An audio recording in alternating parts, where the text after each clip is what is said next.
Over 15 years ago, the very first Despicable Me movie came out, and we were introduced to the Minions, Gru, and his daughters. But did you notice that as new movies keep coming out, we get to spot more and more hidden details in these awesome animated films? Out of all the hidden details across the franchise's movies, the most intriguing one has got to be that Margo never, and I mean absolutely never, takes off her glasses. Seriously, even when she's in a mind-blowing rescue moment on an escape ship thousands of feet above the ground, with gusts of wind blowing super hard up in the sky, she doesn't even think about taking them off. It's almost as if they're glued to her face. Margo pretty much outdoes the Minions, who have actually been seen without their goggles in an Illumination short, whereas she has never been seen without her glasses. Actually, to be fair, we have to admit that whenever she goes to sleep, she takes them off, but only at that specific moment. All of this means she really loves those glasses. But why does she love them so much?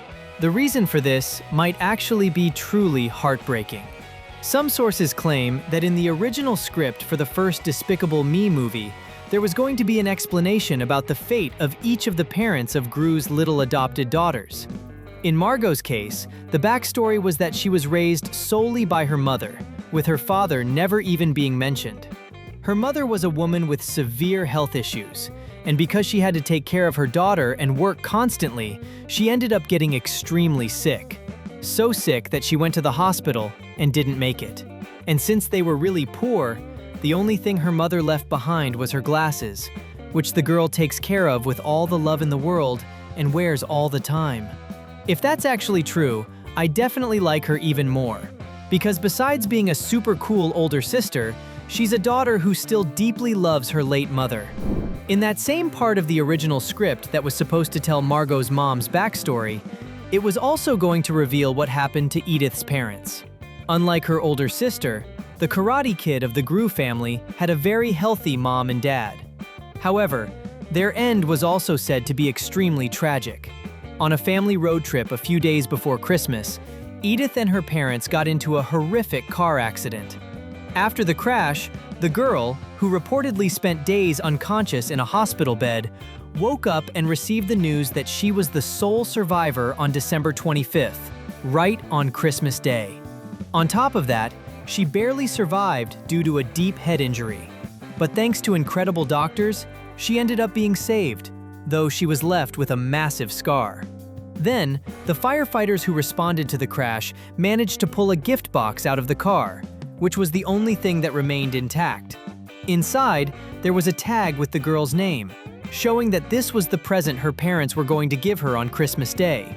They handed it to the girl, and when she opened it, right inside was her striped pink beanie.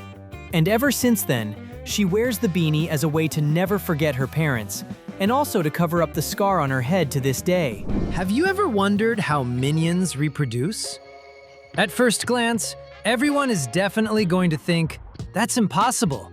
After all, they're all male. Yeah, that's pretty much true. But if I told you that, even so, they managed to reproduce, would you believe me? Actually, there's more. This has actually happened in one of the franchise's movies. Stick with us, because we're going to refresh your memory. In the final battle of Minions, The Rise of Gru, between Wild Knuckles, along with the Minions, and the Vicious Six, at one point, Stuart gets turned into a chicken by the Zodiac Stone. During the fight, he takes on the snake version of Nunchuck, and when he unlocks his inner power, he unleashes a barrage of eggs at her. Except one of them doesn't break. Right after, out of nowhere, a little minion chick hatches right out of it. And what's super interesting is that later on, we see it again in Bob's arms during Wild Knuckles' fake funeral, which makes it totally clear that Stuart, in a super bizarre way, is both the mom and the dad of that chicken-minion hybrid. All of this just goes to show that there are ways, even if super weird ones, for the minions to increase their numbers. But without a doubt, that's not something that happens every day, right? Now seriously, after all these details and Easter eggs, I think we deserve your subscription, don't we? In Despicable Me 2, Gru is starting to develop feelings for Lucy and ends up having a flashback about his first crush, a girl named Lisa who went to the same school as him. The problem is that when he was trying to confess his love to her, the kids who were grossed out by him started running away in a sort of mass hysteria, terrified of catching his villain germs. And he ended up all alone in the schoolyard, holding a flower in his hand, and completely heartbroken. A lot of fans came up with the theory that the girl appears a second time in the franchise, claiming she's none other than Shannon, that unbearable woman Gru's neighbor forced him to go on a date with before the villain and Lucy started dating. Besides her hair color, which is practically identical, her age would match up perfectly too. And since Gru is bald now, she wouldn't have recognized him, because back when they went to school together, he still had hair. I don't know about you, but that makes total sense to me. Do you have any idea what percentage of the world's population has red hair? Somewhere around 1 to 2%, meaning out of every 100 people, at most, 2 will have naturally reddish hair. So, knowing that, what are the odds of having 3 redheads in a group of 7 people? We'll answer that for you. The odds are super low. And that's exactly what happens in Despicable Me 4, where Lucy, Gru Jr., and Poppy are together. And all 3 of them are redheads. This sparked suspicion that Poppy might actually be a distant, or secret, relative of Lucy's, who was raised by another extremely wealthy family. Hence why her physical skills are way above normal. Plus, to this day, practically nothing about Gru's wife's family has been revealed. So this theory could actually be real.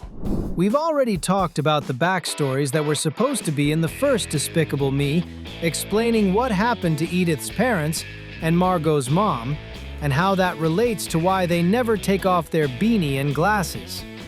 But what about Agnes? Could this obsession with unicorns have something to do with her past? Or is it just a creative kid's passion? The answer is a little bit of both. That's because, in reality, Gru's youngest adopted daughter has no memories of her parents, since she was left at the orphanage as a baby. So what actually happened to them is a complete mystery. However, the only thing she remembers is a unicorn hanging above her crib on a mobile every time she went to sleep, back when she still lived with her parents. So she held on to that memory, and it ended up becoming the most important mission in her life, collecting as many unicorns as she possibly can. Speaking again of Wild Knuckles' funeral, that moment is something that leaves eagle-eyed animation fans scratching their heads. When the fight against the Vicious Six came to an end, the villain was taken into custody by the AVL. So how on earth did he manage to fool the most powerful agency in the world and fake his own funeral after all? The most logical answer is, he didn't. In fact, there's a big chance he made a deal with Silas Ramsbottom and became an AVL agent, just like Gru would do years later. That way, he faked his death so the other villains would think he kicked the bucket and dropped their guard, allowing him to capture them. Mark my words, in a future movie, this will definitely be confirmed. Still on the topic of something we noticed in Minions, the rise of Gru. Did you notice that in reality, long before the first Despicable Me, Gru and Vector already knew each other? Yep. When Gru and Wild Knuckles go to the bank, back when Mr. Perkins was still a teller at the evil financial institution, he shows a picture of his son and talks about him with pride and affection.